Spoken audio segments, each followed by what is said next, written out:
Rahul ji, bank Nifty sustain करता हुआ, I mean that's important, 41,000 के जोन को होल्ड कर रहा है। मीनवाइल चंदन जी भी आ चुके हैं।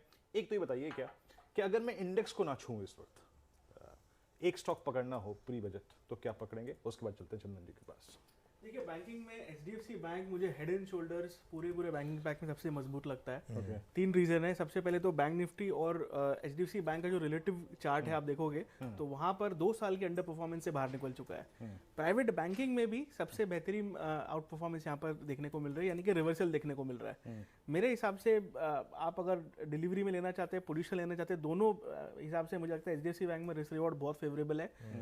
1800 से 2000 तक के टारगेट्स रहेंगे मेरे आने वाले 3 से 4 महीने में।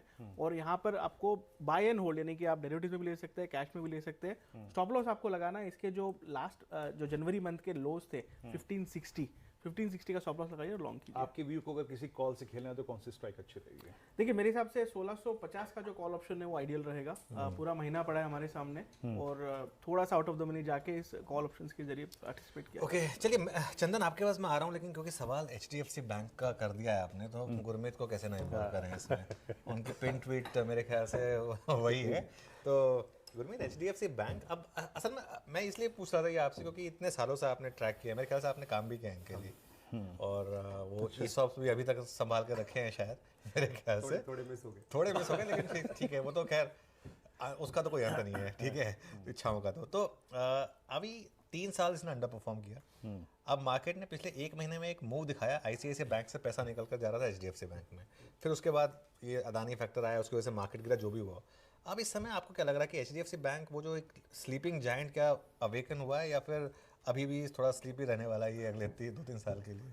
अनुज स्टेडी रहेगा। I think near term trigger NCLT का एक 3 तारीख का मीटिंग भी है मर्जर को लेकर। आई थिंक जैसे मर्जर होगा शायद आपको एक ट्रिगर मिलेगा, उसके बाद स्टडी होगा। आप देखिए 20 लाख करोड़ की बैलेंस शीट को 20% ग्रो करना अगले 20 साल इतना आसान नहीं होगा, बट मैं ये मानता हूँ कि अच्छा करेगा। दूसरा देखिए, वो उन्होंने कमेंट्री में एक चीज़ हाईलाइट करी, वो क्या मिस की उन्होंने अपॉर्चुनिटीज़।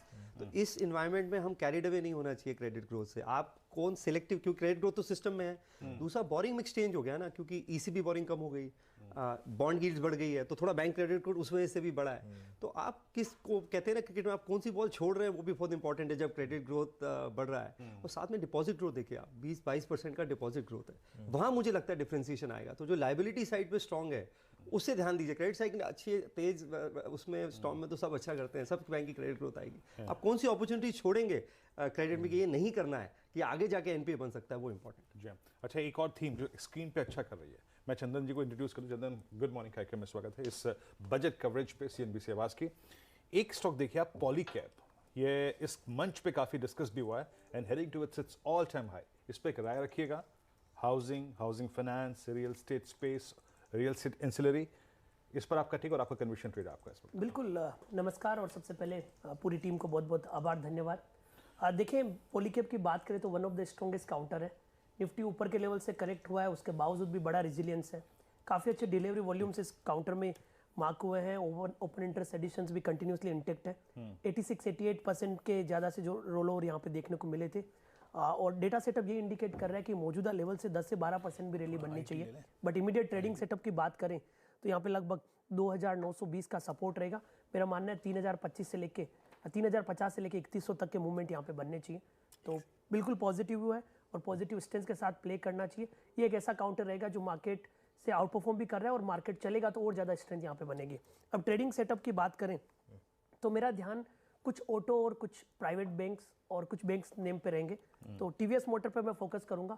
सेलेक्टिव ऑटो काउंटर में अच्छे लग रहे हैं। मैं इसलिए भी फोकस कर रहा हूं कि बाई चांस बाजार में वॉलेटिलिटी भी रही तो यहाँ पे कोई मेजर पैनिक नहीं बनेगा। तो टीवीएस मोटर पे मेरा ध्यान है।